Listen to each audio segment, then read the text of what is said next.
No matter how long you've been dating, sometimes it's really hard to stay hopeful, especially after all the ghosting, breadcrumbing, and bad matches you've dealt with or have yet to deal with.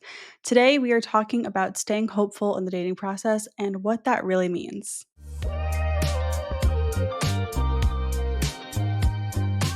Welcome back to Dating Intentionally. I'm Talia, I'm a dating coach, and I'm sharing no nonsense advice for navigating modern dating with confidence and ease, whether you've been on dozens of dates or you're just getting started.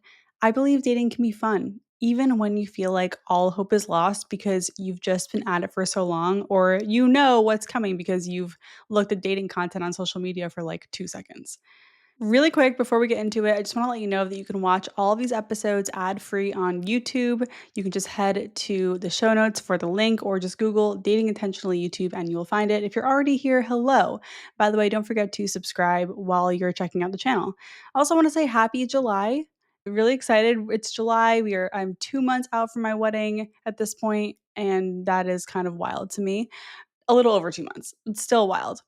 And one quick thing, again, before we get into it, if you have any feedback on these episodes or if you want to connect with me, you can do so on Instagram at dating.intentionally, or you can shoot me an email, datingintentionallypod@gmail.com if you're not on Instagram. So just so you know, I'm here, always ready to read your messages. I respond to as many as I can. So thank you for reaching out. Okay, today we are talking about staying hopeful in the dating process, and at the end, I'm going to answer two dating dilemmas.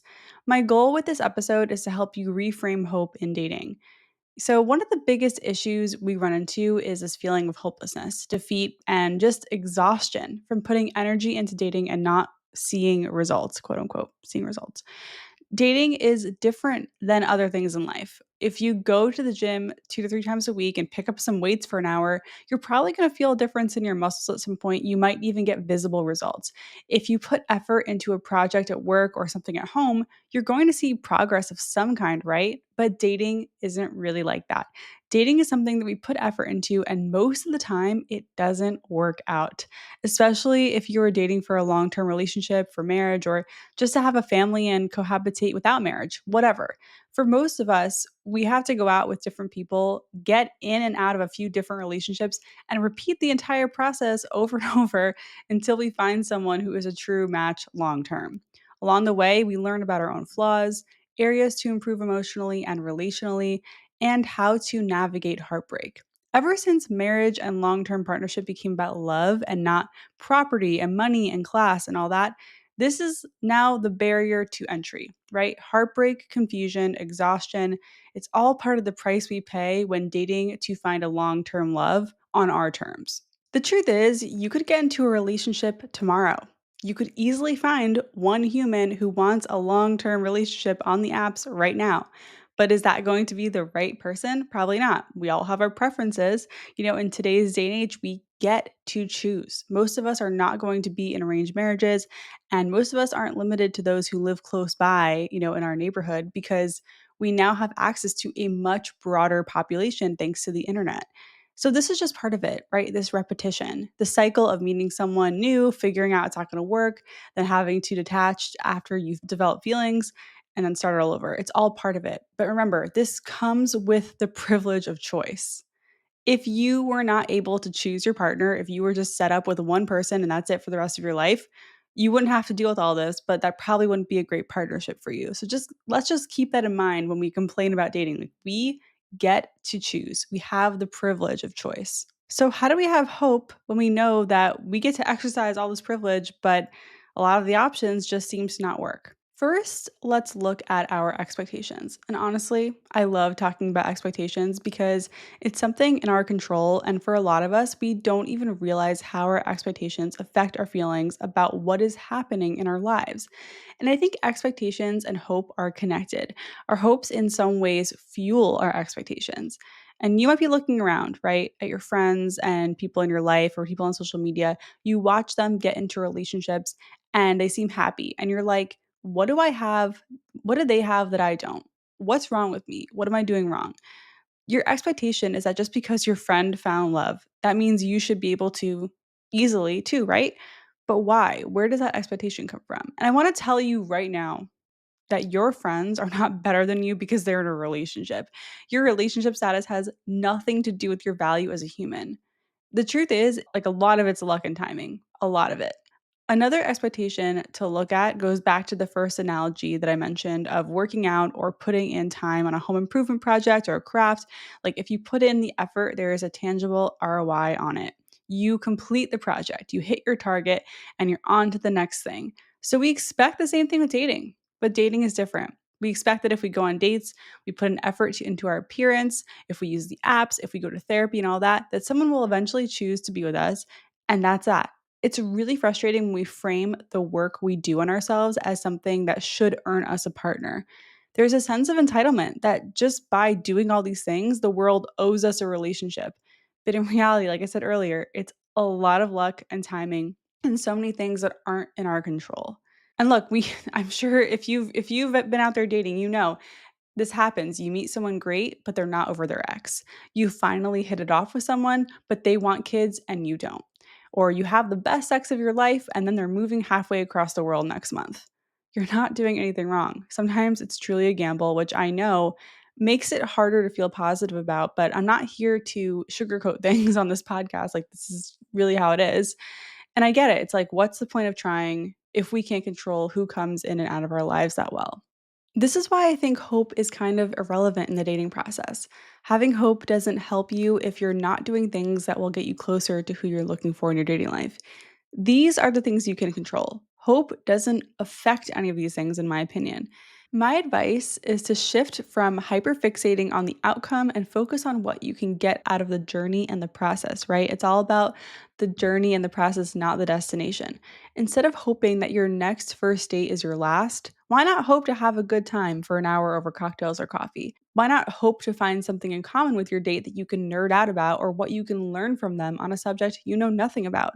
Why not hope to discover a local new spot to check out again in the future with or without your date? Or hope that this date will teach you something about yourself that you didn't know before or confirm something you've been mentally chewing on.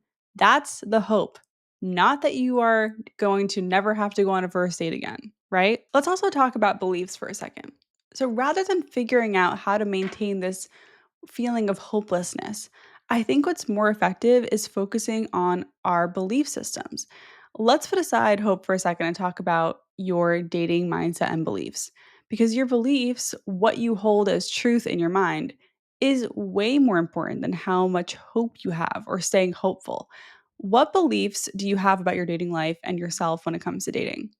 Here's a belief I want you to try on, okay? I will find someone amazing who can meet my needs. Say it in your head. I will find someone amazing who can meet my needs. That's not a hope, that's a belief. That you speak that as if it's a truth, right? And look, I get it. This might be a big leap mentally for you and that's okay. There's a way to get there and we can take baby steps. Like, if you want a partner, you need to work on believing it will eventually happen. You need to have that energy. You need to carry that thought around with you. Your beliefs about yourself and your life and your self worth are more visible to potential matches than you think. When you believe this stuff, it will instantly make you more magnetic. When you shift your beliefs to this more positive, like, this will happen for me type of belief, your brain will automatically pick up on signs to back that belief up. The same is true for the opposite. If you believe you are undesirable and it's never going to happen, your brain will find evidence to prove that to be true. This is called cognitive bias, and it's usually pretty subconscious. It's a coping mechanism our brains use to process information through a filter of your experiences and preferences. So you can choose to change your beliefs. It can be really hard. I get it. I have limiting beliefs about myself too. And if you want to hear a deeper conversation about this, I highly recommend listening to episode number 68 of this podcast with Jackie Glazer, all about developing self worth and forming a more positive belief system. I got a lot of great feedback on that episode, so it's definitely worth a listen if you struggle with this. And look, I'm sharing this with you because this is what worked for me. I've gotten a lot of DMs from people who ask me, how did you have hope you'd find someone in your dating journey? And honestly, I never thought about hope, like having hope or not. It was more about my beliefs. I knew I would inevitably find someone because my actions aligned with my desire to meet someone who could meet my needs. I was going on dates, I was focusing on putting my needs first. I knew that I would meet someone who would fit the bill, and I did. And if you're listening to this and you're like, Talia, I have no evidence to back up that I'm dateable, here is what I need you to do. One, write down at least 20 things you like about yourself when you're done listening to this podcast. And two, ask your friends and family what they think your best qualities are. Let them know that you're asking because you're working on reinforcing positive beliefs about yourself, and this will help you in your dating journey. And listen to me. You are dateable. You have a lot to offer someone, even if you've never had a chance to do that in a relationship. I promise. So, like I said earlier, hope is very passive. Let's take a look at 5 actions you can take. The first one is discovering your needs. This is something you could do on your own, right? You can read books like Date Brazen by Lily Womble, or F the Fairy Tale by Damona Hoffman, or Breakup Bootcamp by Amy Chan. Or you can take my course, How to Identify Your Needs, which is in my bio link on Instagram, or you can do this with a therapist. So that's one action, and there are a lot of different ways to accomplish that. Number two, get out there in the dating world, get on the apps, try to meet people in real life, whatever it is. Ask yourself, are you making it easy for people to find you and connect with you? If not, that is something you could probably change. Number three, go on fun dates that include activities you enjoy regardless of who is with you. Maybe you're not a bar person. Great. Then find an activity you would enjoy doing even with mediocre company. Number four, shift your focus on dates. Instead of only paying attention to signs that they're into you or closely listening for clues that they might be your future spouse, focus on what you can learn about yourself in the early dating stages, and as always, focus on if you like them. And five, reflect on this. Would you date you? If not, why? Can you offer the emotional support and relationship skills that you are looking for in a partner? If not, taking action on that is worth looking into as well. Look, we can hope for the best in our dating lives, but remember that having high hopes will get you down. Even if you do everything right, even if you're very particular about who you date, you're going to end up on dates with people who are not going to work out. And this is why I don't think having hope is that all that helpful. It's more neutral, I guess. Like, yes, have hope, but it's not going to actually bring you closer to what you want. So let's talk about how to stay motivated when you're stuck in the dating cycle. Because I think part of this question of how do we stay hopeful is really like the deeper question is how do I stay motivated? Because there's this cycle, right, that you get stuck in. You match, you chat, you meet, someone either ghosts or gets rejected, and you start over. And it does get repetitive, especially if you've been ghosted a few times or rejected a few times in a row. I remember I had like 10 or 11 first dates in a row that didn't lead to any second dates. And honestly, the way to deal with this is to go into dates with a more neutral mindset. Be open to the possibility that it might go really well, but don't be surprised if it doesn't. Even after my first video call date with Johnny, my fiance, it was fine. And I literally thought to myself, I will never hear from this man again. And that thought of that didn't bug me because he was a stranger. I wasn't sitting there after the Zoom call being like, I just met my future husband. Absolutely not. The stakes were very low. When it comes to being stuck in that cycle, here's the truth. Every person is different. Each date is a different experience. Sometimes multiple people ghosting you in a row is really just a coincidence, and it sucks. But it's not like your dates are all having a meeting behind your back planning on how they're going to ghost you, right? It's purely coincidence unless you aren't in fact doing something or saying something on dates that's causing the average dater to ghost you. But I feel like that's not the case. I think most people who ghost are just immature or overly anxious and can't handle the pain of rejecting someone or don't know what they want. It's not really about you. And I just want to point out this is all another reason to keep working on being more grounded and a little more detached in those early dating stages. If you tend to go all in super early, you're going to feel hurt more often. And if you feel hurt more often, it's going to be harder to stay motivated. If you approach each date thinking, this is it, they're the one, and then get ghosted, then dating is going to feel horrible. Staying grounded and being realistic will help you have more endurance. And if you need a break, take one. I want to get into some tips for staying positive because, again, having hope is one thing, staying positive is probably going to be more impactful in your journey. And by the way, I am not trying to shove positivity down your throat. I want to hold space for you if you are having a hard time with dating because it is hard. This isn't about gaslighting yourself or minimizing your very real experience if you've been out with a lot of duds, you've been ghosted, hurt, all that stuff. I want to help you have a more sustainable dating experience, meaning that you don't quit for a few months every time you get ghosted or people on the apps aren't matching back. I want to help you turn this emotional roller coaster into more of an emotional lazy river, right? It's a little more calm and chill.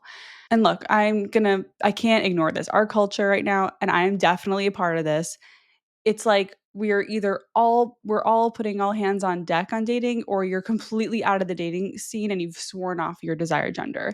I don't think this all or nothing approach to dating is good, and it can certainly feel powerful, like you're putting your stake in the ground, but it's not sustainable. It's better to find that balance. So, how do we stay positive? Well, my first tip is to make a point of noticing all the things you have in life right now. Try to practice this when you feel yourself going into that mental spiral. You know the one. It goes, oh my God, I've been single for so long and I'm never going to find anyone, blah, blah, blah. That's a thought that you're probably going to have once in a while, but it's not a fact. It's just a thought. Don't let that turn into one of your beliefs. Here are some mindset things that really help me.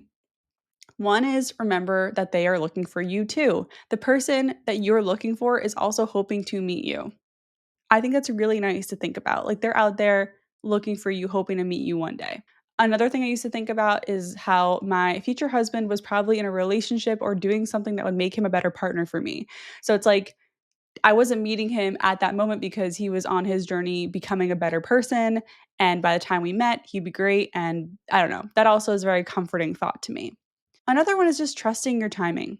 Okay? I know this is one of the most annoying things to hear because it is passive, but we have to stop with the comparison. There is no right path that's good for everyone. You're on your own path, your friends are on theirs, and always like to point this out even though it's kind of a bummer to think about and it's just true.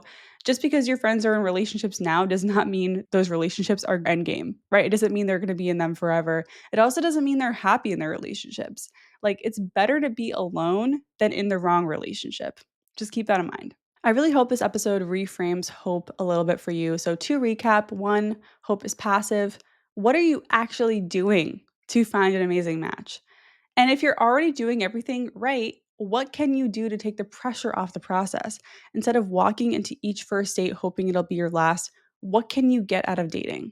And lastly, what are your beliefs around yourself and the dating process? Is there room for improvement there? Can you carry the belief that you will eventually meet someone incredible? Let me know if you found this helpful. You can DM me on Instagram at dating.intentionally or email me at datingintentionallypod@gmail.com. I would love to hear from you. So I got a few questions about this from Instagram that I'd love to address. So here we go. What if I'm initially excited for a date, but then I dread it the day of? So I like to think of sometimes, like if you're in the situation, I like to think about it like a workout. Like you dread it before you do it, but then afterwards, you're glad you did it. So I would say go for it. But if this does happen repeatedly, it's time for some introspection. What are you dreading? Why are you dreading it? And what can you do to address it? Another question was, how do you not lose hope when guys don't text back? And my answer to this is don't hope for a text back. Instead, you are stepping back to see what happens. You are observing. And then based on your observations, that's when you make a decision whether or not you like them. So if they're texting you back like 2 days later, you get to decide if you like that or not. You don't have to put up with that. This is the process of investing and testing. So you invest when you text them and you test when you see how things play out. And look, it's a bummer. I wish this guy was texting you back. But just remember that this is them showing you who they are. They are showing you what they think is acceptable, and you get to decide if you like how they're treating you and what to do with that information. All right, this one is it's frustrating when you like people who seem similar and want the same thing on a profile, but they don't like you back. So here's the thing, you're not entitled to anyone liking you back. No one is. No one owes us that. You don't owe someone else that. People don't match for so many reasons. Like they're not active, they're already seeing someone, they're too busy or overwhelmed, they don't have notifications on, or they're just not feeling your profile, and that's okay. I mean, think about how many people you swipe left on, right? Like this is part of it. So don't overthink the swipe right. Don't hope for the like back. You just send out your swipe right into the abyss and move on. Pretend you didn't even send that swipe right. You know what I mean? Like just pretend it never even happened. It should be gone from your mind. All right, last one. I find the uncertainty of dating difficult. How can I deal with this? Yeah, this is rough, and this is part of it. This is why this podcast exists. This is why dating coaching exists, because the uncertainty is so tough. And my take on this is that the more grounded you are in yourself, the stronger of a relationship you have with yourself, the easier it is to deal with the uncertainty in life, because there's so little we can actually control in life, but you always have yourself, right? That's what you need to come back to when you feel uncertain, that you have to remind yourself that you're going to be okay, even if you don't get the text back, even if they ghost you, even if they end up you see them back on the apps when you said you're supposed to be exclusive. You're gonna be okay. I promise. All right, now we can get to some dating dilemmas. I have two for you here. If you want to submit your dating dilemma, you can do that in the show notes. These are anonymous. I like to choose ones that are a little bit different than what I usually talk about, but they're still relatable. Here we go. I, 30 female, have been dating this guy, 29, super casually for 7 months. He has a busy schedule as a firefighter, so we don't see each other often, and I've been fine with it since I wasn't looking for anything serious. Lately, I've wanted to move into a more serious relationship, just not with him. Is it fine to keep him as a casual side piece while I'm focusing on finding a potential long term relationship? Is it okay to keep him as a fuck buddy? It's okay. Yeah, obviously do what you want. Would I do that? No. I don't recommend people do that because it does take up your time and energy. Like, you are giving someone time and energy that you could be putting in towards yourself or dating, which will move you closer to what you want. Versus, yeah, okay, fine. If you need the occasional hookup, hey, we all have needs, fine. But I think it's better to just have a clean break, take your clean slate, go get back on the apps, go meet people who are interested in long term relationships, and you'll have more free mental space for that journey. But I'm not going to judge you. Obviously, go do you, have fun with your firefighter guy. Like, if that's what you feel like doing, I just think it does take away some of that energy. Okay, here is the second dating dilemma. My boyfriend, 29 male, says that things are a lot sometimes. I, 32 female, get triggered when he says this. I want to bring it up, but I don't know how. For example, when we became official, he said being boyfriend and girlfriend is a lot. He now says that going on vacation together is a lot. He also says meeting the parents is a lot. I brought these things up to him recently and we have been dating for 4 months. Help. Okay, so just to be clear, what I get from this is that you, person who asked this, have not brought up this whole a lot thing, but you have brought up vacation, meeting the parents, and being boyfriend and girlfriend. So every time you bring up these topics, he's like, "Oh, well, that's a lot." So here's my advice. I would talk to him when you're both kind of in like a neutral state, right? Like, don't add this on to another fight that you might be having. Like, this should be something that you can bring up when you're both kind of just chilling out and things are calm. And you could be like, hey, there's something that's been on my mind. Can I share this with you? And hopefully he'll be like, yeah, what's up? And then you can be like, well, I noticed that when I bring up going on vacation or meeting the parents, you responded with, that's a lot. And you say this phrase a lot, like, this is a lot, this is a lot. And I'm just really curious, what does that mean when you say that? It's a little vague and I can't tell what it means. So when you come into the conversation like that, you're coming from a place of curiosity and wanting to gain understanding. Yes, you are triggered, and I totally understand why that's triggering to you, by the way. That it's like, what does that even mean, dude? And why is it a lot? I want you to approach this when you're feeling good and calm, not like super anxious and like nervous and upset. And you could be like, hey, what do you mean when you say this, by the way?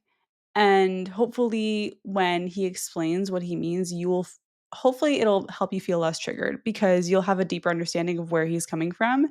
And then you could be like, well, when you say this phrase, it actually kind of makes me second guess things, or it makes me feel like this is too much pressure or something. And you can discuss these emotions in a calm way, like discuss them as if they're a third person in the room. You know what I mean? Like, kind of separate yourselves a little bit so you can examine them from a distance rather than making it so heated and like, you're doing this and you think that and you assume this. And, it's like, you can kind of be like, well, when you say this phrase, here's what I'm getting. And then hopefully you can find a solution. Maybe that solution is that he continues to say this phrase, but now you have a deeper understanding of what it means.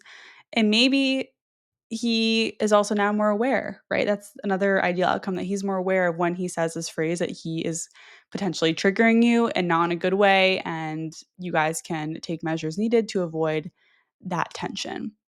So, yeah, I think ultimately the situation can lead you guys to a place of deeper understanding, and that's why it's cool. So, I hope that you bring it up and let us know how it goes if you do.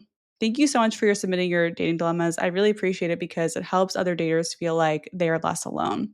So, if you want to submit one, you can do it in the show notes.